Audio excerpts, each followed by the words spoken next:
आणि आताची मोठी बातमी समोर येते। पंतप्रधान नरेंद्र मोदी यांचा आज यवतमाळ दौरा आहे। मोदींच्या उपस्थितीमध्ये यवतमाळमध्ये महिला बचत गटाचा कार्यक्रम पार पडणार आहे। मोदींच्या हस्ते आज विविध योजनांचा शुभारंभ, तर मोदींच्या दौऱ्याच्या पार्श्वभूमीवर 4000 पोलिसांचा बंदोबस्तही पाहायला मिळतोय। तर 2 लाखांहून अधिक महिला या उपस्थित राहणार आहेत। अधिक माहिती घेणार आहोत। गजानन उमाटे आमचे प्रतिनिधी सध्या आपल्या सोबत आहेत। गजानन, काय सध्याचे तिथले अपडेट्स?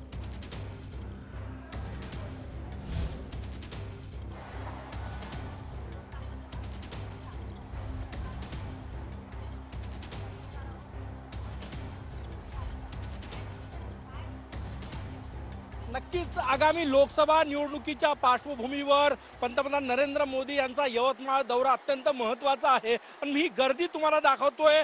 2 लाखपेक्षा जास्त महिला या ठिकाणी सभास्थळी पोहोचलेल्या आहे। तुमची नजर जाईल तिथपर्यंत ही गर्दी प्रचंड मोठ्या प्रमाणात। आणि आपण बघितलं तर बघा चारही बाजूने, कारण की हा 9 लाख स्क्वेअर फुटाचा हा मंडप आहे। सगळीकडे महिला दिसतात। यवतमाळ वाशिम लोकसभा मतदारसंघातल्या या महिला या ठिकाणी आहेत आणि मोठी गर्दी आहे। वेगवेगळ्या योजनांचा शुभारंभ आहे। बचत गटांच्या महिलांना निधी वाटप आज होणार आहे।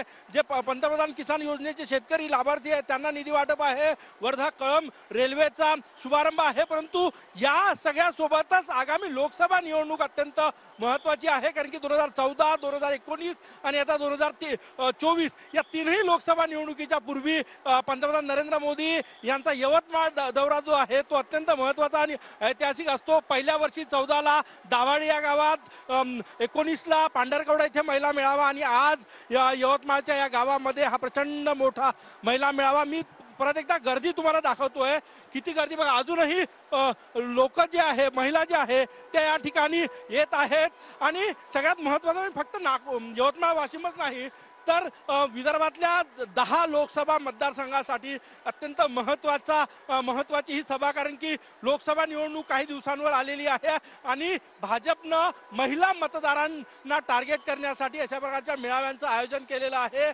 आणि हा भव्य दिव्य असा मेळावा, 2 लाखपेक्षा जास्त महिला या ठिकाणी आलेल्या आहेत। पण जिकडे तुमची नजर जाईल तिकडे महिला या ठिकाणी दिसत आहेत। महायुतीमध्ये कुणाच्या, भाजपच्या वाट्याला जातो की शिवसेनेच्या वाट्याला जातो याचा निर्णय व्हायचा आहे। परंतु ही सभा अत्यंत महत्त्वाची। थोड्याच वेळात माननीय पंतप्रधान नरेंद्र मोदी जे आहे ते या ठिकाणी येणार आहे आणि संबोधन करणार आहे। मुख्यमंत्री एकनाथ शिंदे, उपमुख्यमंत्री देवेंद्र फडणवीस आणि उपमुख्यमंत्री अजितदादा पवार अपडेट आम्ही तुमच्याकडनं घेत राहणार आहोत। तुर्तास धन्यवाद या संपूर्ण माहितीसाठी।